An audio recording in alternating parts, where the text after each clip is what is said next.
comment ça va? La rubrique. En tout cas daal man benn affaire rek laay wax fumer c'est pas bon. Il s'appelle Pape Doudou. Bon, de toute façon, la toxicomanie, hein, ce n'est pas juste la fumée. Hein. Pape Doudou manis Pape Samba. Bonjour Pape Doudou. Non dafa am Pape Doudou am Pape Samba. jaaxaloon na ma. waaw ki xam nañ ko. moom la. Kii mooy Maguette Baby. Alors nous allons parler de toxicomanie Tata Maïté. Voilà, donc la toxicomanie, tonton Al, comme ni ñu koy déggee habituellement, bu ñu déggee d'habitude toxicomanie, on pense directement aux fumeurs. ñi nga xamante ni dañuy jël soit tabac wala dañuy jël drogue. waaw mooy hashish wala yamba hashish wala dañuy jël cannabis cocaïne et cetera. mais yemul foofu kese même alcooliques yi on les appelle des toxicomanes aussi. buveurs d'alcool yi ñi nga xamante ni dañu en fait. des alcooliques en fait. voilà consommation abusive de produits toxiques. ok donc produits toxiques alcool ci la bokk même café bi ci la bokk.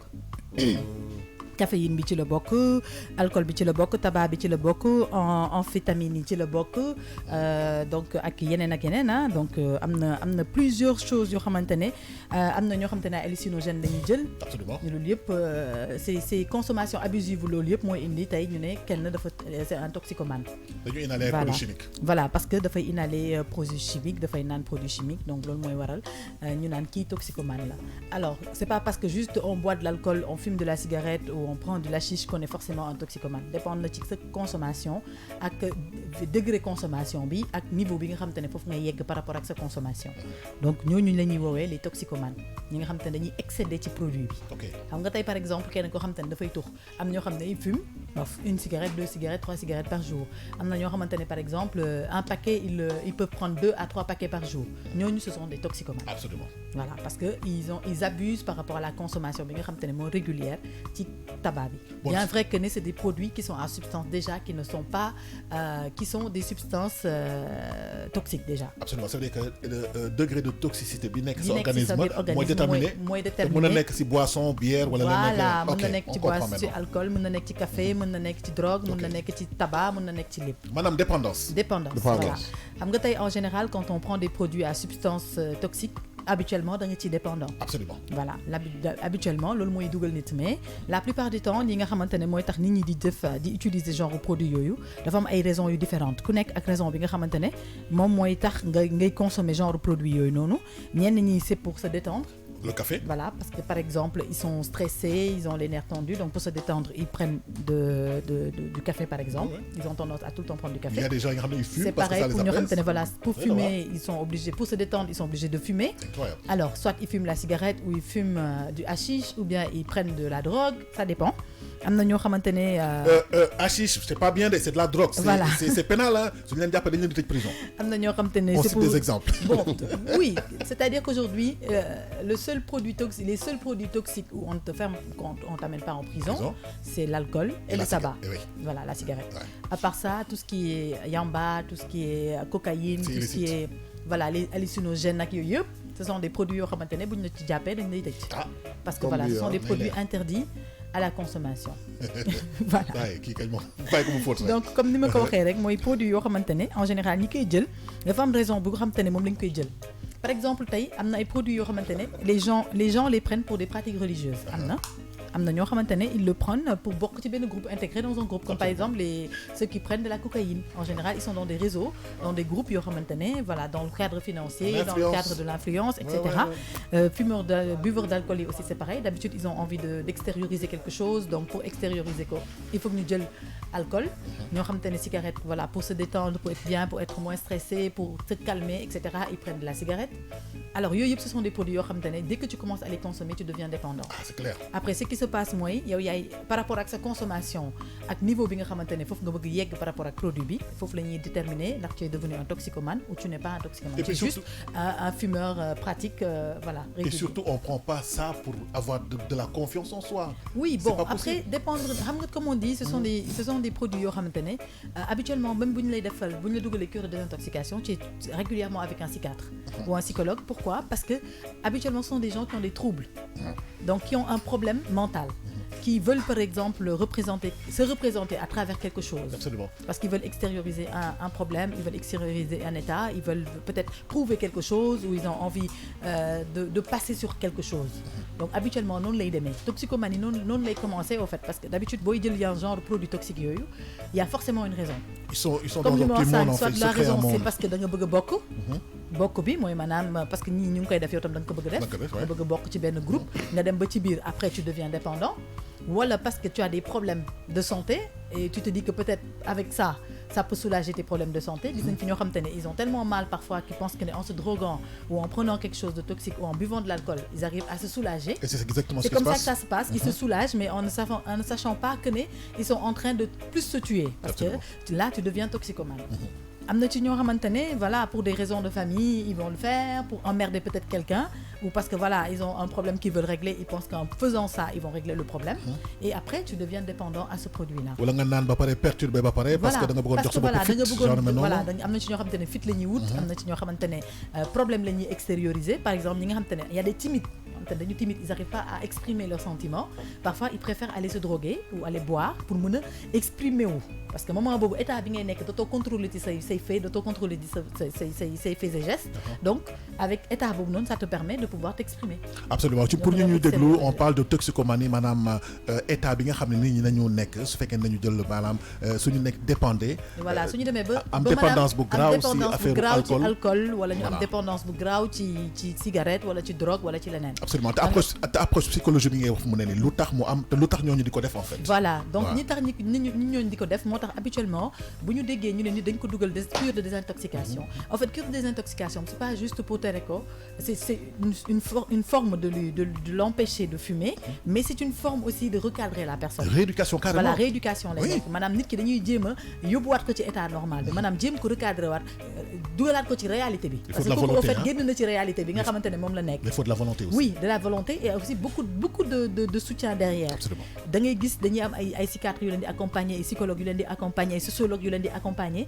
Ñooy nekk en général ci genre structure yooyu noonu parce que il faut que ñu delloo si nit ki xelam pour mu delloo si waat ci réalité bi parce que génn na ci réalité bi ñu nekk. Il pense que en utilisant ces produits là il arrive à s'exprimer, à s'extérioriser, etc. alors que c'est le contraire. Certes il le fait mais derrière c'est dangereux pour sa santé.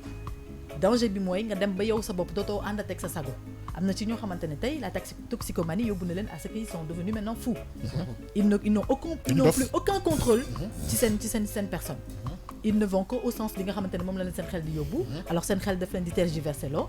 Donc ñooñu on les appelle en général les fous. Mais il faut rappeler aussi que toxicomanie degré bu mu toll tamit nit ñi mën nañ ko fecc. Il y a un psychiatre comme ni koy waxee, il y a de l'assistance, il faut de la volonté et ça coûte pas forcément cher. Voilà, en fait justement loolu laa doon wax par rapport ak loolu mooy maanaam pour éviter d'arriver au stade où on finit par être fou ou bien même passer de l'autre côté parce que soit da ngay dee am na ci ñoo xam ne dañ ci jële dee parce que dañuy def overdose am na ci ñoo xam ne dañuy mujj dof am na ci ñoo xamante ne après ils sont incontrôlables ils font que des bêtises mooy li ngay gis agresseurs yeeg yooyu la plupart des agresseurs quand ils agressent c'est parce qu'ils sont déjà à un niveau boo xamante ne ils ne reconnaissent même pas ce qu'ils font. fàttali naa benn affaire tamit gainsman yi.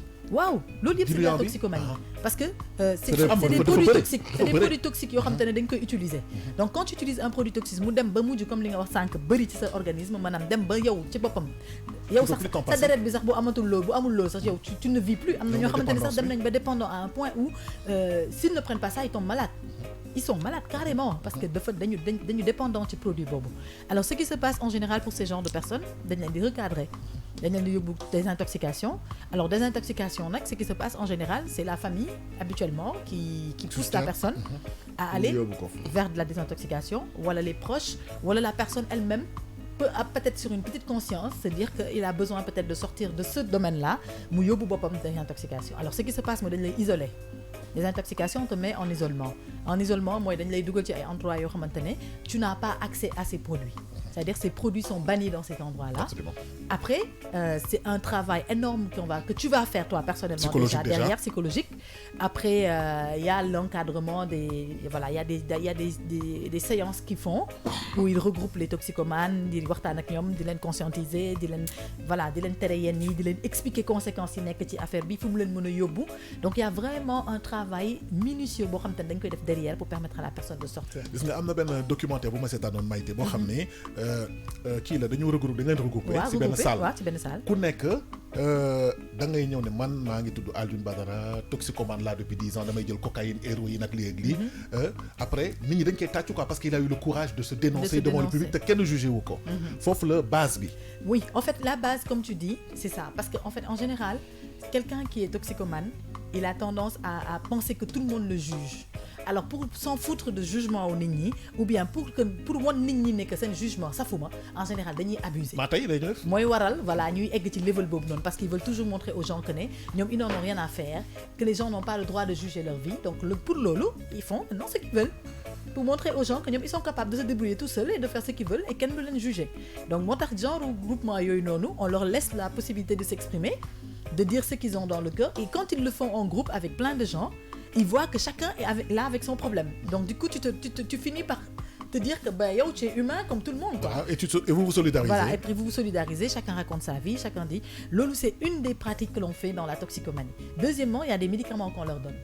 On leur donne des traitements pour leur permettre pour hallucination parce qu'en général ki toxicomane bu demee ba jëlul dose bi mu war a jël dafay halluciner.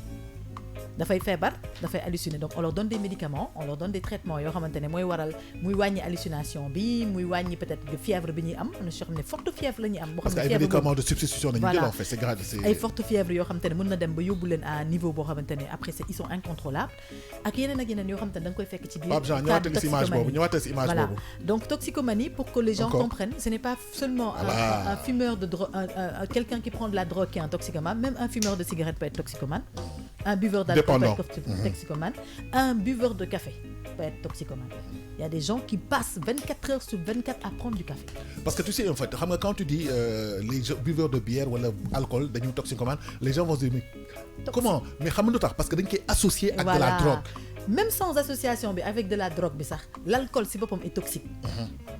L'alcool, elle est toxique. Comme on dit, aujourd'hui, il n'est pas interdit de prendre de l'alcool parce que c'est une... tout abus dans toute chose.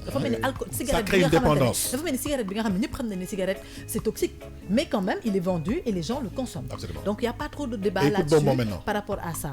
Mais le fait d'abuser sur ce produit-là, c'est ce qui amène à cet état de toxicomanie. De dépendance. On ne te demande pas de ne pas le prendre. Mais quand tu le prends aussi, il faut savoir les conséquences qu'il y a derrière avec temps durée bi nga koy jël ak consommation bi nga ci am loolu mooy waral ñuy wax loolu dafa mel ni tey jii nii le yamba il y a certains pays où le yamba est un produit médical.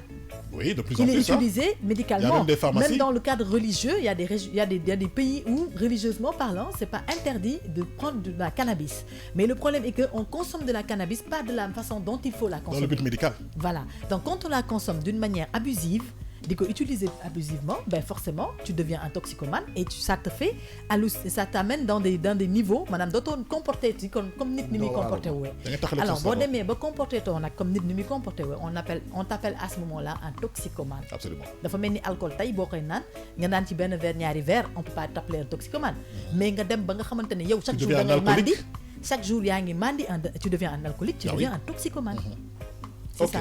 Merci. Donc voilà, il y a comme li ñu wax sank rek, il y a des centres qui sont là, qui sont adaptés à ça. Donc les gens qui ils ont des personnes qui sont dans leur entourage et qui ont besoin d'aide, qui ont besoin à ce qu'on les sorte de cette toxicomanie là. Il y a des centres qui sont là, qui sont faits pour ça, il suffit de se renseigner.